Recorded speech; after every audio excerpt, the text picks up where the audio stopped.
৬ মাসের গর্ভাবস্থায় হাতে ৩০ টাকা ধরিয়ে দিয়ে আমার স্বামী হাসপাতাল থেকে চলে গেল। হাতের ২০ টাকা এবং ১০ টাকার নোটের দিকে তাকিয়ে হতভম্ব হয়ে গেলাম। কিছুক্ষণ পূর্বে ঘটে যাওয়া ঘটনাটি মাথার মাঝে এখনো গেঁথে রয়েছে। ডাক্তার দেখানোর জন্য আমরা দুজনে একসাথে হাসপাতালে আসলেও আমার স্বামীর কাছে যখনই তার ভাবির ফোন আসে তখনই সে ফোনটা ধরে বলে আমি এখনই আসছি। কথাটি কোনো রকম শেষ করে আমার হাতে ৩০ টাকা ধরিয়ে দিয়ে বলে ডাক্তার দেখিয়ে বাড়ি চলে যেও, পরি অসুস্থ, আমি সেখানে যাচ্ছি। এই কথা বলে রায়ান চলে যায়। আমি তাকে কোনো কিছু বলার সুযোগই পেলাম না। পরি তার ভাইয়ের মেয়ে, তার অসুস্থতায় রায়ানের ছুটে যাওয়া আমার একদম স্বাভাবিক লাগলো না। স্বাভাবিক লাগতো যদি পরিকে সেখানে দেখার মতো কেউ না থাকতো। সেখানে পরির মা ছিল, বাবা ছিল এবং আমার শাশুড়ি সেখানেও থাকে, তাও তার ছুটে যাওয়া লাগলো। বিয়ের পর থেকে আমি রায়ানের মাঝে তার ভাবি এবং ভাইয়ের সন্তানদের প্রতি অতিরিক্ত মায়া দেখতে পাচ্ছিলাম। সে তাদের এতটা পরিমাণ ভালোবাসে যে তাদের সম্পর্কে আমি দুটো লাইন যদি নেগেটিভ বলি তবেই সে আমার গায়ে হাত তোলে। বিবাহিত জীবনের ১.৫ বছর একই ঘটনার পুনরাবৃত্তি অনেকবার হয়েছে।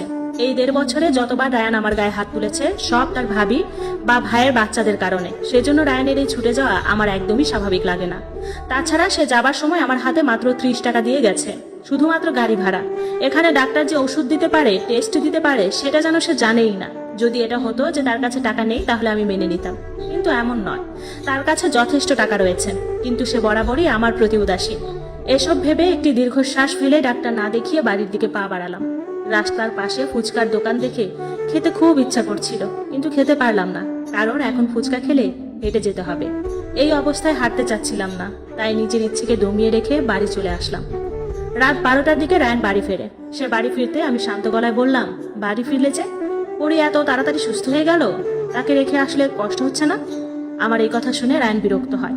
সে বিরক্তি নিয়ে বলে, বাজে কথা বলো না তো, সবসময় ওদের হিংসা করো না তো, যখনই দেখি তখনই ওদের নিয়ে উল্টাপাল্টা কথা ভাবতে থাকো। আমি তখন বললাম, আমি উল্টাপাল্টা কথা ভাবছি নাকি তুমি ভাবতে বাধ্য করছো? আমার এই কথা শুনে রায়ান আমার দিকে রাগী চোখে তাকায়, অতঃপর বলে, এই মাঝরাতে শুরু করো না। এটা বলে রায়ান ফ্রেশ হতে চলে যায়। আমি প্রচন্ড রকম মনোকষ্ট নিয়ে বিছানার উপর বসে রইলাম। হাসপাতালে ওভাবে রায়ান আমাকে রেখে চলে যাওয়ায় আমি যতটা না কষ্ট পেয়েছিলাম তার চেয়ে বেশি কষ্ট পেয়েছি যখন শুনলাম পরির সামান্য একটু আঙ্গুল কেটেছে, ব্লেডের সাথে লেগে খুবই সামান্য একটু আঙ্গুল কেটেছে। শুধু তাই নয়, আঘাত এত সামান্য ছিল যে কয়েক ফোঁটা রক্ত শুধু ঝরেছে, আর যেটা একটা কাপড়ের টুকরো দিয়ে বেঁধে দেওয়ায় ঠিক হয়ে গেছে। এই সামান্য কারণে রায়ান আমাকে রেখে চলে গেল, আমার সন্তানের কথাও ভাবলো না। রায়ান ফ্রেশ হয়ে বের হতে আমি শান্ত গলায় বললাম, তোমার অনাগত সন্তানের প্রতি তোমার কোনো টান রয়েছে রায়ান? রায়ান চেঁচিয়ে উঠল, তুমি আজকাল একটু বেশি বাজে কথা চিন্তা করছো। আমার কাছে তোমার বাজে কথার জবাব দেওয়ার মতো সময় নেই। হ্যাঁ, আমার জন্য তোমার কাছে সময় থাকবে কেন? তোমার সব সময় তো তোমার ভাবির আদরের সন্তানের জন্য রয়েছে। তোমার ভাই তো অক্ষম, তার জন্য তোমাকেই তো তাদের সব কাজে থাকতে হয়। আমার এই কথা শুনে রায়ান রাগী গলায় বলে, আর একটা বাজে কথা বললে খুব খারাপ হয়ে যাবে। কি বাজে কথা বললাম আমি? তোমার কোনটা বাজে মনে হলো? তোমার ভাবির প্রতি তোমার ভাইয়ের থেকে তোমার বেশি মায়া নয় বুঝি? আমার তো মনে হয় বিয়ে করতে হবে, তাই বাধ্য হয়ে বিয়েটা করেছো আমাকে। সুযোগ পেলে তো তুমি তোমার ভাবিকেই বিয়ে করতে। আমার কথা শুনে রায়ান আমার গালে একটি থাপ্পড় বসিয়ে দিল।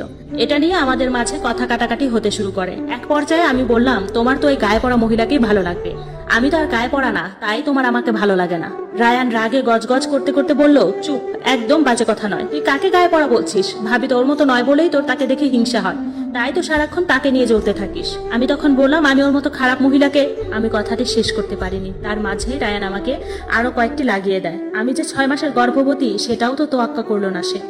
এইসব বিষয়ে যখনই কথা ওঠে তখনই এভাবে গায়ে হাত তোলা দিয়ে শেষ হয়। যদিও প্রথম দিকে আমি সব ভালোভাবেই জানতে চাইতাম তার ভাবিকে সে আমার থেকেও বেশি ভালোবাসে কিনা, তাদের এত ভালো সম্পর্ক কিভাবে হলো, তখন তার থেকে তেমন সঠিক জবাব